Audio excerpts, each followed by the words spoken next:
In the year 2000, I bought a tiny plot of land on a lake in Central America. Today, I'm looking at roughly an 80x return on my initial investment. I'll tell you how I did it, what to look for if you want to make massive gains in real estate in the developing world, and where the fastest growing locations are in Latin America today. But before we dive in and I share with you my 6 top locations, there are 2 other secrets I want you to know.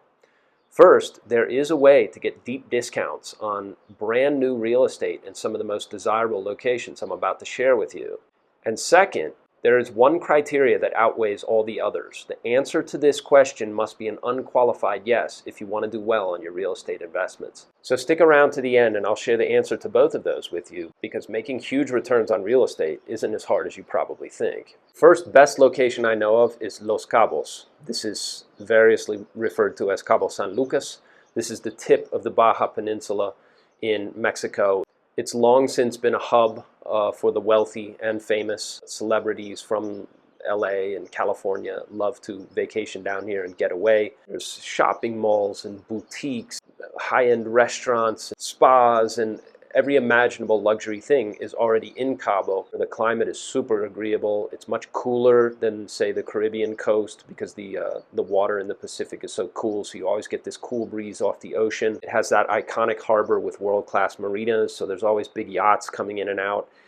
It has everything. It really is a top destination. But in terms of real estate, you can expect to get, and people regularly pay, as much as $3,500 a month, no problem. Amortize that out, you're looking at 10 to 15% or more on a luxury condo. There's 2 other things to understand about real estate in Cabo. First of all, they're coming up against the physical constraints of the location. What do I mean? The geography of Cabo is that it slopes down to the ocean, and then there's a tiny area where the town is right by the water and where the marinas are and the sort of the tourist area downtown. Luxury condos, villas, and things like this are built up and away from the water, but with ocean view. The constraint is that they're running out of real estate, and the developers have to start building further and further into the desert away from the ocean. So the prime spots where you can get ocean view overlooking those iconic rocks out in the harbor, the famous postcard pictures of Cabo and the big arching rocks. There's not a lot of place left to develop where you can actually get that kind of ocean view. Once that's gone, it is gone, and it's driving prices up all through Cabo. They will build further away, but the main development has already taken place. The MLS data says that the average price for a condo, a luxury condo 2-bedroom unit, is $625,000. You could have bought, even a few years ago, as low as $250,000 for a luxury condo 2-bedroom. Today, a 2-bedroom condo that was purchased at $249,000 sold recently for $425,000. That's a $176,000 profit in as little as 2 to 3 years. That's insane.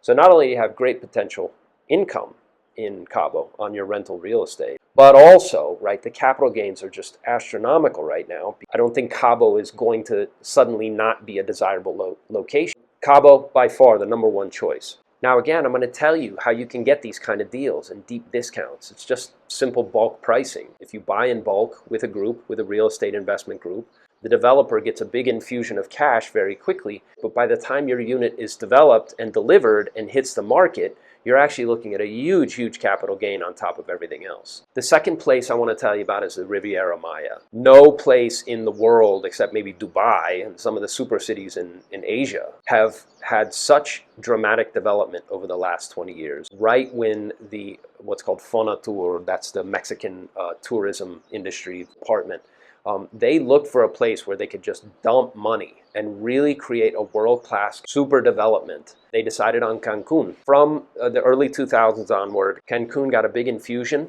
The airport in Cancun had a record something like 30 million visitors in 2022, and I think they broke that record again in 2023. You're talking about a very small geographic region that has tens of millions of visitors every single year, and naturally, because they were constrained by geography, that development continued to spread south. The little fishing village of Playa del Carmen also got a great boost from this, and all the land along the coast of what is called the Riviera Maya from Cancun to Playa all the way down to Tulum, and then there's a bioreserve south of Tulum where no development is allowed. And the physical constraints of this part of the coast have made it very, very attractive in terms of investment, because the best spots have been bought up by resorts and already developed, and now big push moves into Tulum. You have what is essentially a master plan community. One of the things you get in Mexico is that it's not always the case that you see really good high-level civil engineering like you get in, say, the US and Canada and North America. Very often what you get is the opposite. Streets just dead end, and there's alleyways that you can't get out of unless you turn around, and things like this, where it's just like not a lot of good planning went into it. Tulum's the exact opposite. They've really planned it out. It's a bike-friendly kind of area. What's happening in Tulum is super exciting. It too, like Cabo, is a big, big destination for all kinds of celebrities, but also just internet celebrities. People are trying to be famous on Instagram. It's a hot place to go. People love hanging out there. It went from being a hippie hangout with naked beachgoers to being a kind of upscale, chic kind of hippie hangout, where now you pay, $1,000 a night to stay in a kind of rustic palapa, where you can do yoga and juice fasting all during the day and maybe do an ayahuasca ceremony on a weekend or something like this. Very popular, tons and tons of visitors. It's nowhere near complete yet, and so there's still good deals. There's still good real estate deals happening in Tulum. I'll tell you how I purchased a unit in 2021 and how that's going and what kind of gains we're sitting on, just to give you an idea here. But the Riviera Maya is going to continue to be, I think, the top destination for rental income just after Cabo. I don't expect to do less than 10% a year. We'll see. I'll keep you posted on that in these videos. I'll also tell you here at the end exactly how that investment is going for me. Number 3, Panama City. Panama City is an interesting case. Now, you might think that after all the development that's happened in the last 20-25 years, that Panama City is a done deal and that you've already missed the boat. But you would be wrong. And the reason is the type of real estate investment that's doing best in Panama right now, and this will really surprise some of you, is warehouse space.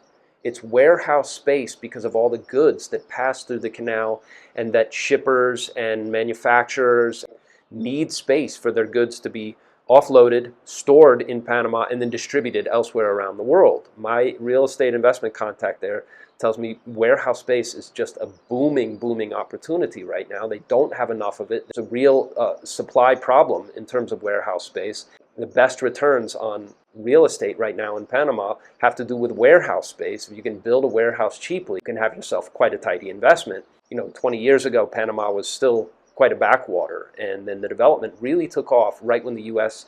Turned the canal over to the Panamanian people, or to the Panamanian government, as the case may be, and it has continued to just spew wealth all over the place, and Panama City is obviously the big beneficiary of that. I don't see any signs of growth and development slowing down in Panama. That you can see cranes everywhere. The high-rises that grew like a field of mushrooms in the last 25 years continue to spread towards the airport. I don't see that changing, and so the demand for warehouse space is a potential real estate investment if you're interested in Panama. Remember, Panama since the year 2000 has grown at a compound annual growth rate of 8.5%. So they're in this vertical knee of the curve where everything has gone upward dramatically in the last, say, 10 to 15 years especially, and that only looks set to continue. It's such a strategic location. There's so many reasons that everybody wants the Panama Canal to continue to function, regardless of what kind of trouble is happening in the world. So warehouse space in Panama.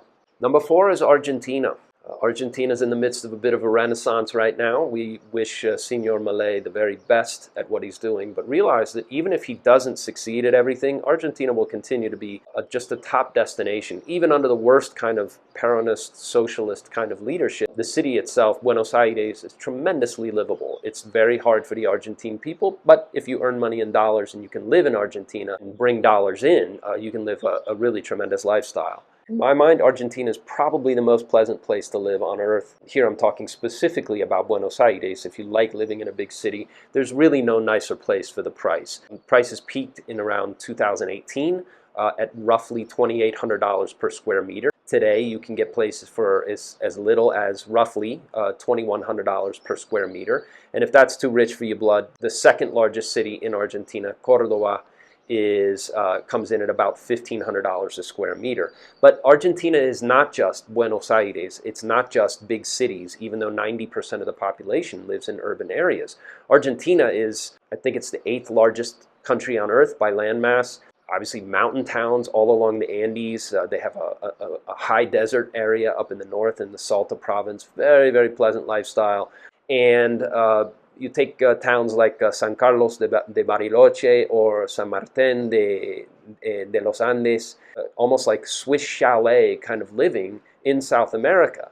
And so the opportunities in Argentina are just getting started. I think probably the country has bottomed for now. We'll see what happens and what kind of turnaround he's able to do. But the big thing about Argentina that people need to realize right now is that Milei has educated an entire generation of people who have finally awakened to the idea that they've been lied to about socialism. And so you're talking about a place that's sick to death of what they've undergone in the last, say, 50 to 70 years.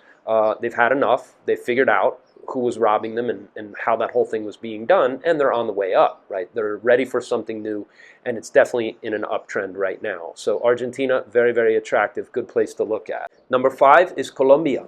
Probably the top destination for real estate in Colombia is Medellin still, even though it was discovered many years ago now. Medellin continues to be a top destination. The shadow of violence, drug cartel violence that hung over Colombia for a number of years, especially in the 90s, but that has largely passed. Colombia has been a peaceful place for a long time now. I was down there in 2010. It was very pleasant then. All the accords have been signed. The violence ended a long, long time ago, and yet it looks like in the price of real estate that in a lot of places it's still underpriced because people still believe that there's problems living there. It's not actually true, and anybody who lives in Colombia knows that the place has seen such a turnaround. Medellin is a real first-tier kind of city, great culture, great food, wonderful people. The whole vibe in Colombia is one of real youth and positivity. They too, just like a lot of places, once you come out of a long period of violence and the civil strife and, right, in their case, right, drug violence and danger, the country is really ready to turn a new page and start a new chapter. And what they find is they really enjoy prosperity. Colombia, to me, is one of the really top destinations.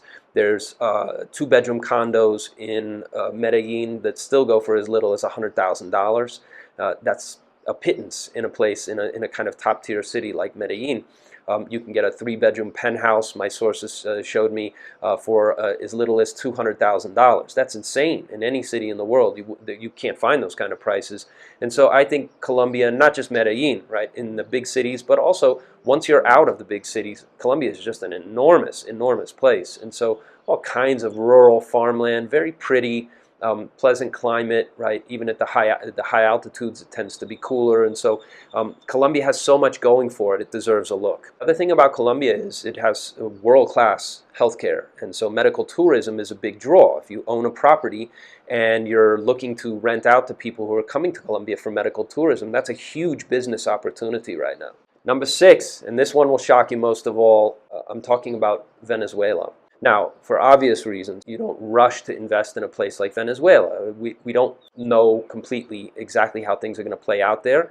They've had a long, rough patch of road. The rise of, again, socialism, socialist policies, taking a very wealthy nation down a very bad path. Understanding the lies of socialism, if you want a crash course or you want to inoculate your young children or adolescent kids against the kind of stupidity that the state can be guilty of and how easy it is for people to destroy prosperity, take them to Venezuela. I saw this myself firsthand on my trip to Cuba 25 years ago. It's worth understanding. It's worth seeing what's going on in these places. So why am I recommending real estate in Venezuela? Very simple, right? It's a beautiful place. It's probably bottomed for now, right? There's a lot of signs that indicate maybe the worst is over, and it can hardly get any cheaper. I have a friend who bought 2 units on the island just off the north coast of Venezuela, Margarita Island, for I think $37,000 a piece. So 2-bedroom condos for whatever that is, a grand total of $74,000. Well, you can't get units cheaper than that. And Margarita Island really is super lovely. It's the Caribbean hangout for the wealthy and well-to-do. in Venezuelan society, but like all places in the Caribbean, has stunning beaches, beautiful harborage, yachts come in, and just potentially fantastic quality of life. I know of funds now that are gathering money from investors to invest in Caracas. You don't want to be putting your money in a place like Venezuela unless you really have inside kind of knowledge and you're dealing with people who are real professionals and know what's going on down there. You can reach out to me if you're interested in that kind of information. We try to provide that for you here. Again, I'm not saying you would put your life savings in real estate in Venezuela, but because it's so beat down, because it's so cheap right now, and probably can't get much cheaper, it's worth it if you sat on a nice 2-bedroom condo or several units and you got those at about a 90% discount to what the real market value of such a place would be. Well, it's hard to do badly on that kind of investment. I have a friend that was just down in Margarita Islands setting up an investment trust, a real estate investment trust, looking at properties, boutique hotels, and all kinds of estancias, both on the waterfront and also away from the water. It is literally pennies on the dollar. You're talking about discounts of as deep as 80 and 90% for what are going to be potentially very, very profitable properties once things turn around in Venezuela. Remember, Venezuela has more oil reserves, proven oil reserves, than Saudi Arabia. So what you have is a very wealthy country that is just being run badly. And what typically happens is that badly run countries eventually become less badly run. Now, nobody knows the timeline on that. And so that's the real caveat with a place like Venezuela. You got to watch out. Now, if you're interested in this topic and you enjoy these kind of videos, then please hit the subscribe button. And if you want to join a private community of people who are creating a decentralized future, a situation where individuals with similar values banding together to join forces and create community going forward into the chaotic, what's left of the chaotic 2020s, as we watch the chaos of the world play out. The best thing you can have going for you right now is good community. And so we've done that. I call it the X-Plan community. The X in the equation is you. This is about your specific situation. This is about your unique needs. This is about you and your family making it through the coming chaos in style. And so if you're interested in that, you can click the link below this video and find out more details.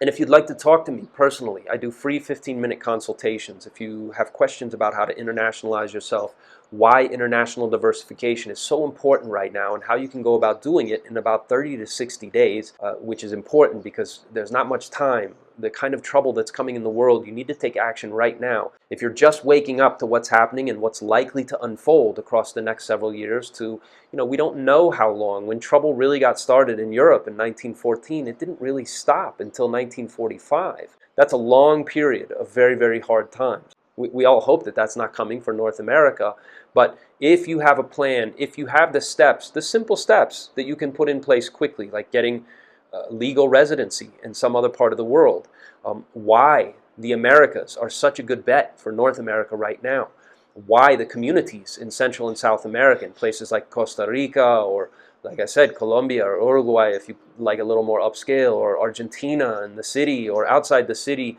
or the tremendous, tremendous opportunities to invest, why all of this is so important right now, and how you can make a bundle of money by getting there ahead of other people who are going to realize too late, then you need to check out the X-Plan community. That's exactly what we do. We get together every 2 weeks to talk about solutions, discuss contingency plans, and discuss ways to help each other going forward, knowing that you're dealing with people who share your worldview and who share common values and who want the same kinds of things, who care about liberty, who care about being left alone, who care about living in a spot where the government isn't going to come take everything that you own. These are the kind of steps you can put in place, protecting yourself from a rickety banking system in the US, protecting yourself from out-of-control money printing. All of these things become very, very important in times of chaos, and that's exactly what you'll find inside the X-Plan community.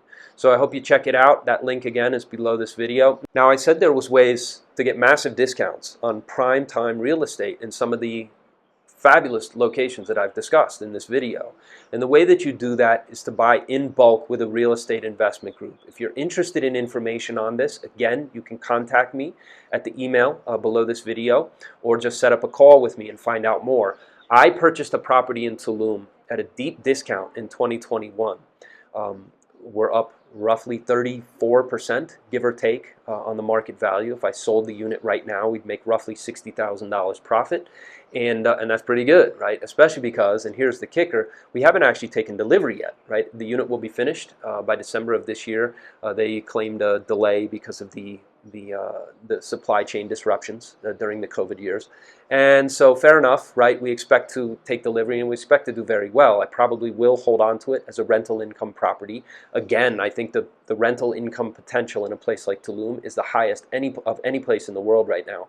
And so I wouldn't be shocked to see us get 15 to 20% on that unit each year. So we'll see how that goes, and I'll keep you posted I'll update you in these videos on sort of how that investment is playing out. But I also told you I would reveal the number one criteria. This is the criterion that must be in place. The answer to this question must be an unqualified yes if you want to do well in real estate investing. You know, I purchased another property in Lake Atitlan in Guatemala in the year 2000, and built that place up and sunk some money into it. And obviously over 25 years you have repair costs and all the rest. But based on my original investment, I've received offers high enough to give me an 80x return on that property. Now, there are not many places that you can get an 80x return on a piece of real estate. What happened to me was special. I recognized the potential of the place, but it was just a stunning location. And I got the property obviously very, very cheap. It's high in the hills overlooking Lake Atitlan, with 3 big volcanoes off in the distance.